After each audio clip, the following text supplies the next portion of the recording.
Good day, viewer. This is the program Back to Farm on your first agricultural TV station in Nigeria, ARCN TV. My name is Joshua Ishaya. Today on Back to Farm, we'll be looking at soybeans, cowpea, and groundnut as part of Nigerian oilseed products. Oilseeds and legumes are important crops in sub-Saharan Africa as they provide a range of economic, social, and environmental benefits. For example, these crops are cheaper source of proteins, are often cultivated by women for household consumption generation. Soybean, cowpea, groundnut are grown by approximately 1 million farmers and has considerable potential for arresting decline in soil fertility, enhancing household food and nutrition. Take a look. Now, let's look at soybeans as oilseed. Soybean is an important crop for at least 1 million smallholder farmers in Africa. It has a considerable potential for arresting soil and declining fertility, enhancing household food and nutrition security, and raising rural incomes towards reducing poverty. The dramatic increase in world soybean prices has influenced domestic price in Africa. As a result, the production of soybean has become more rewarding to farmers compared to other food or cash crops. A number of other factors have generated growing demand for soybeans, such as domestic processing to meet the rising domestic demand for the soybean meal, primarily to supply the poultry feed industry and the positive prospect for edible oil. Despite the growing demand, sub-Saharan Africa produced only about 2 million tons of soybeans in 2011 to 2022. The United States, Brazil, and Argentina alone accounts for over 75% of the world soybean production of about 260 million tons in 2011. Global soybean production and trade is characterized by a high level of concentration and specialization, implying that smallholders producers in Africa can hardly compete in world market. As the three leading soybean exporters, the United States, Brazil, and Argentina will continue to account for nearly 90% of the world's aggregate export of soybeans. Soybean meal, soybean oil during incoming decade. Over a 1990-2013 period, soybean production in sub-Saharan Africa grew at an average rate of 6.5% each year, with annual growth rates of 3% in area and 3.5% in yield. Both area expansion and yield growth have made roughly comparable contribution to the observed growth in soybean production in sub-Saharan Africa. Average yield increased from less than 1 ton per hectare to about 1.2 tons in 2011. Despite these positive trends, the average soybean yield in sub-Saharan Africa is more lower than the global average yield of nearly 2.5%. The low yield are due to a number of production constraints and factors, low adoption of improved varieties, and agronomic practices. The International Institute of Tropical Agriculture's experience with soybeans in Nigeria has demonstrated the possibility of increasing soybean production and productivity through a value chain approach to technology development and dissemination. Develop and disseminated improved varieties as well as household-level soybeans processing technologies coupled with product development aimed at promoting technology adoption. Currently, over 80% of soybean-based agro-processing businesses exist in Nigeria. As women also handle much of the soybean production, they can easily integrate production, processing, and marketing activities to generate cash incomes in addition to ensuring household food nutrition security through increased home consumption. Promotion of soybean recipes in Nigeria led to increased local feeding of soybean food products, with attended improvement in the nutritional status of many Nigerians, particularly infants and school children. Increased demand for soybeans derived products in turn led to increased production of soybeans. Poor households in Nigeria account for the production of over 80% of soybeans, implying that soybean is produced predominantly by poor, who thus stand to benefit from soybean research and extension. Experts measured the economic impact of soybean maize rotation research involving promiscuous soybean varieties in Nigeria, Ghana, Togo, and Benin. And results showed that soybean maize rotation research and extension generate a rate of return in the range of 35% to 45% annum. The overall economic gain, as well as the equity effect of alternative commodity research program in Nigeria, and have found that with a rate of return of 72%, each dollar invested in soybean research generates $46 worth of benefit for the poor, relative to 70% for all households. Poor households in Nigeria thus capture 66% of the benefit from soybean research.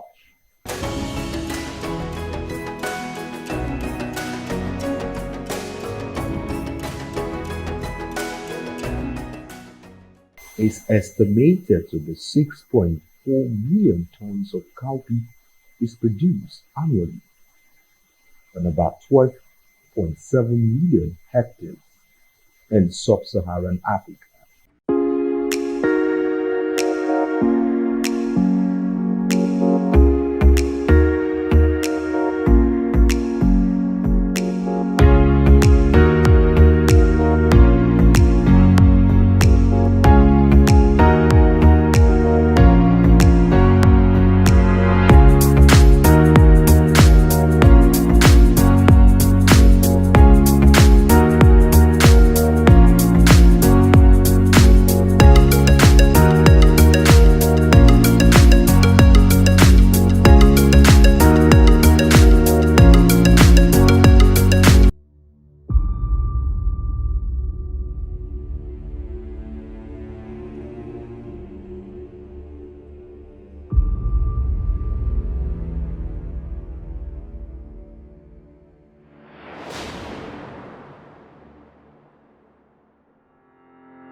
Sub-Saharan Africa accounts for about 95% of global cowpea production, with over 80% of Africa's share produced in West Africa. With an estimated of 50% share of the global cowpea production, Nigeria is the world's largest producer and consumer of cowpea, followed by Niger Republic, Burkina Faso. Globally, the share of cowpea in total area under pulses grew from less than 10% in 1990 to nearly 25% in 2012. In West Africa, cowpea occupies over 85% of the area under pulses, 10% of total cultivated land. Poor households in Nigeria account for the production of over 65% of cowpea, implying that cowpea is produced mainly by the poor, who thus stand to benefit from cowpea research and extension. Cowpea offers multiple benefits to smallholder farmers in terms of food, cash income, livestock feed, and improved soil fertility.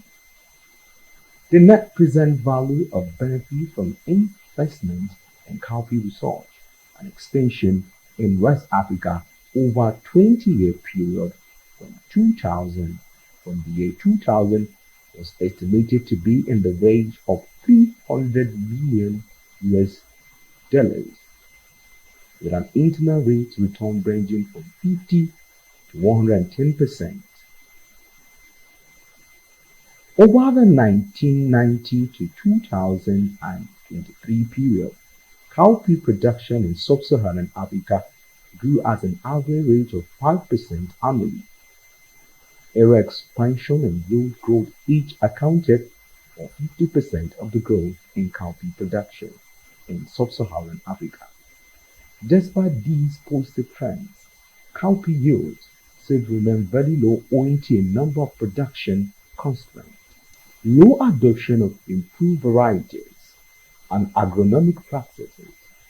It is expected that cowpea production will significantly increase in the coming decades as more short duration and persistent varieties become available, and cowpea cultivation makes further inroads as niche crop in the cereals and root crops based system.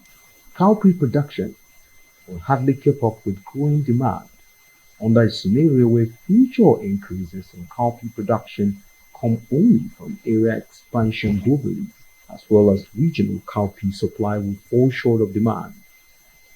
Projections for cowpea supply and demand show that globally, cowpea supply will reach an estimated 7 million tons in the year 2025 and 8 million tons in the year 2030 compared to projected global demand of 9 million tons in 2020 and 11 million tons in 2030. With a regional supply of only 7 million tons in 2020 and 8 million tons in 2030 compared to the projected demand of nearly 8.5 million tons in 2020 and 10 million tons in 2030. West and Central Africa will face significant deficits. Cowpea supply will grow at a lower rate, 1.33% per year, than demand, 2.9% over 2010-2030 period.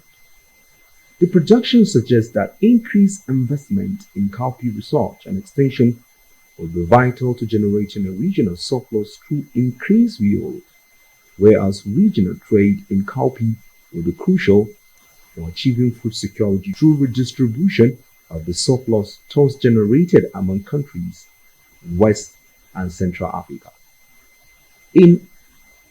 Women are heavily involved in grain legume production, processing, and marketing. This means that they are also the direct beneficiaries of economic benefits from research investment in these crops.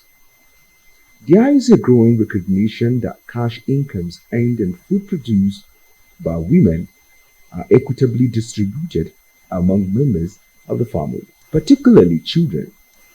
In Senegal and Nigeria, Niger, for example, processing of cowpea is common, and these activities are almost exclusively undertaken by women who produce a variety of products that are sold as street food.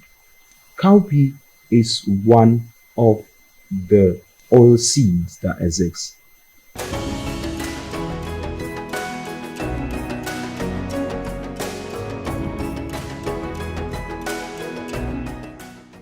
Asia and Africa are the main groundnut production continents, accounting for over 90% of global groundnut production. Of the top 20 groundnut producing countries, number 12 are from Africa. Africa accounts for 40% of groundnut area but contributes only about 26% of the world production owing to low productivity. In Africa, groundnut is both a cash and a food crop cultivated on marginal lands under rain-fed conditions with low inputs by resources poor farmers. It is an important cash crop for many households, accounting for up to 50% of rural cash earnings and a major source of employment. Although Africa's share in the global groundnut market has declined, the crop also accounts for a significant share of export earnings in some countries. For example, 8% in Nigeria and over 84% in Gambia. Groundnut is a nutritious food and contributes to improved health of the rural population. It is rich in protein, oil, and several micronutrients, and hence is important for combating protein, energy, and micronutrients malnutrition. In countries where malnutrition is a major problem, they are not best ready to use a therapeutic food product like plum peanuts. Peanut butter have helped save the lives of thousands of malnourished children, according to UNICEF.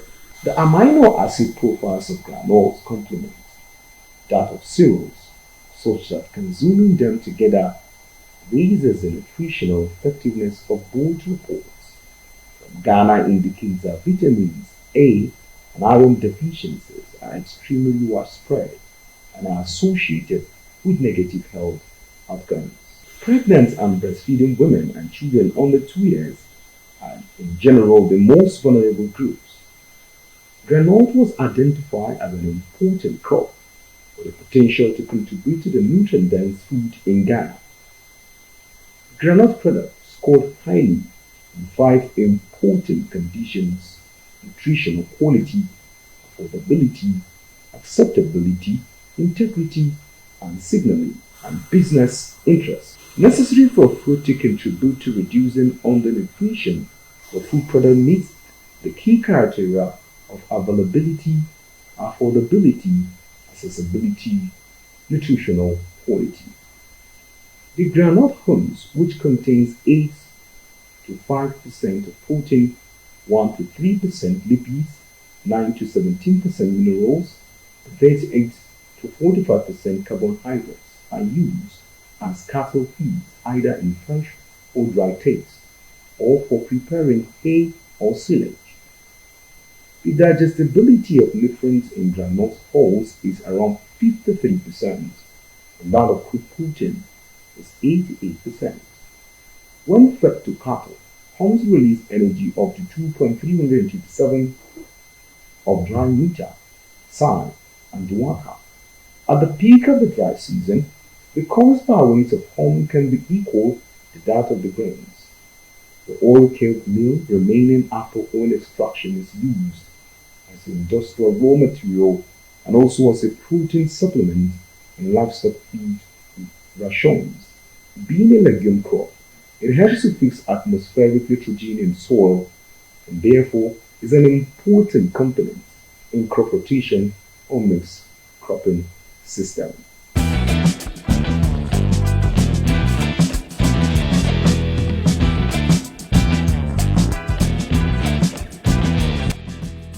step, the groundnut is being soaked in warm water for about 15 to 20 minutes to make it soft for grinding.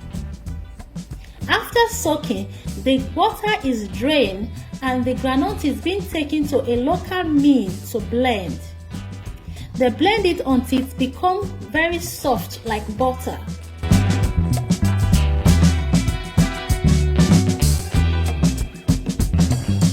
The next step, the groundnut paste is being transferred to a airtight container and put in the refrigerator for about 48 hours. After 48 hours, some of the oil have risen to the top of the container.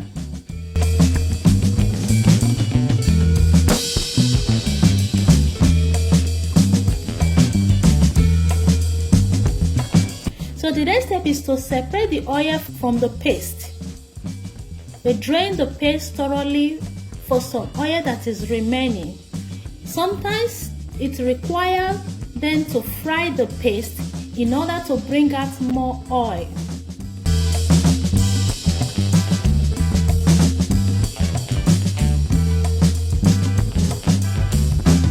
I hope this video helped. You can get a beautiful container and a sticker and make it a brand.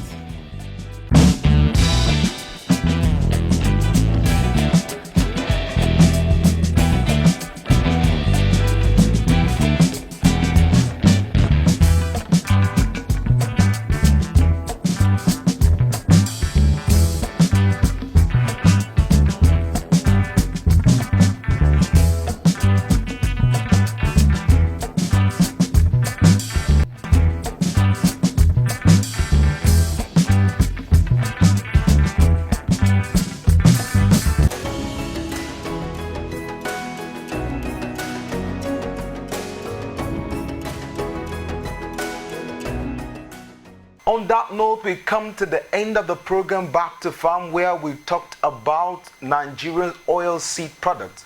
And out of thousands of them, we only looked at soybeans, groundnuts, and of course, cowpea as oil seeds. On that note, we say a very big thank you for investing your time with us here on Agricultural Research Council of Nigerian Television. The program has been Back to Farm. Remember, the Back to Farm is actually a program that tells you on the gold mine that is lying in agriculture, not to rely on the white-collar job, or better still, so you can be self-employed. Until some other time, my name remains Joshua Isha, your host. Have yourself a wonderful day ahead. Bye for now.